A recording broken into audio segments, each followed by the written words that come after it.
Have you heard of Ruby Bridges? Linda Brown? Well, today I'm going to talk about Iowa's own little black girl who desegregated the public schools. I'm Ashley Howard, a professor of African American history at the University of Iowa.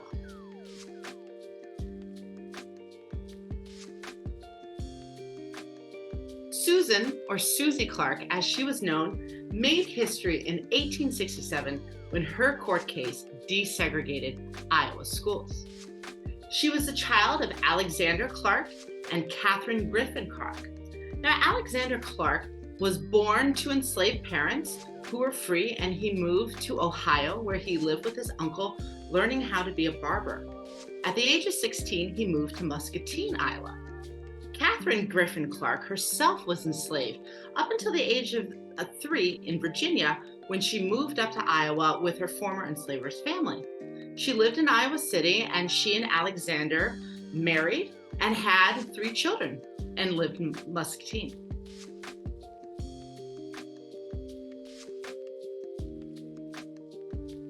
Susie was one of 3 children.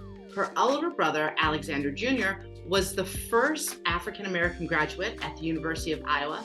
The second was his father from the law school. And her sister, Rebecca, was the first Black student at Grinnell University. So there's a long tradition of civic duty and education within the Clark family. And Susie was a part of this. Susie had been attending the local AME church within Muscatine, but her father wanted to make sure that she had the best education. So he encouraged her to enroll in the school just down the street, which was the number 2 grammar school.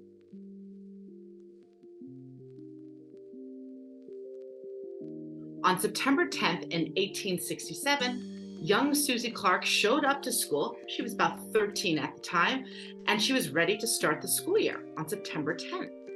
But at the door, she was met by members of the school board who decided to enforce a whites-only policy.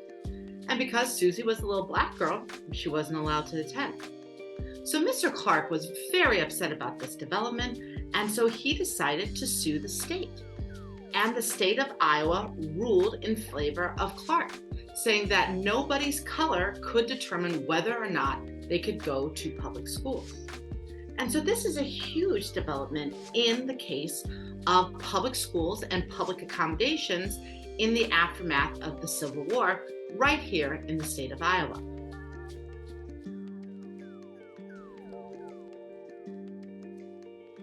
After Susie attended the grammar school, she then moved on to Muscatine's high school, where she graduated in 1871. She was also chosen to be the school's commencement speaker, which is truly an honor in any case, but given that she was one of only 35 Black students in the entire Muscatine area, this was an incredible honor for her.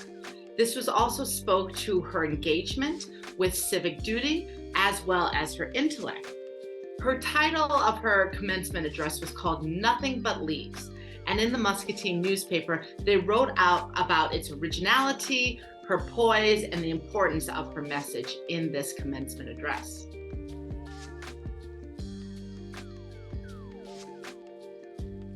We don't know much about Susie's life after she graduated from high school.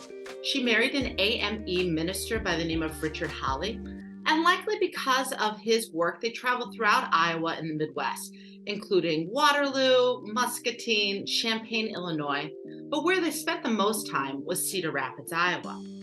There, she had a dress shop and made dresses for people, which really speaks to the quality of goods that she was able to produce, that she had her own shop. In addition to this labor, she was also really engaged in her community in the tradition of race women of the late 19th century, early 20th century. These are often kind of Black middle-class women who were looking to uplift their communities through this kind of civic engagement. And she was a part of a number of different organizations, including the Order of the Eastern Star, the Heroines of Jericho, the JSY Club, and One More Effort Club. But what I think some of her most interesting work was around the Iowa Federation of African American Women, which had a boarding house in Iowa City, as well as other ways to engage in community, and the Mother's Child Study Committee, which encouraged young children to have decorum or manners, to engage with civic responsibility, and also had arts programming. So Susie lived in Cedar Rapids until 1914 when her husband died, and that is when she moved to Chicago to live with her niece. When she herself died on June 4th, 1925, her body was returned to Muscatine, where she was buried alongside her family in the Greenwood Cemetery.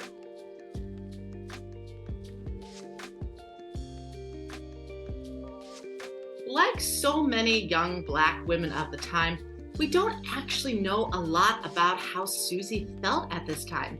And this is really the cause of the kind of triple oppression she faced as a young Black girl. We don't have records of her. We don't even know really what she looked like, let alone how she felt being the center of this incredible historical moment.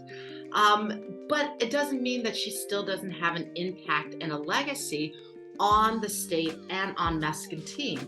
In fact, in 2019, the Board of Education in Muscatine decided that they were going to name a school after Susan Clark. And so today there is a combined middle school which bears her name, which is an incredible honor to her, for her.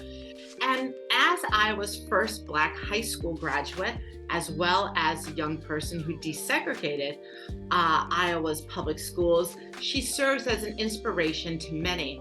And as an effect of that, her story needs to be more broadly told. And one of the ways that this is going to be done is through a children's book about her story and her time in Iowa that's currently in production.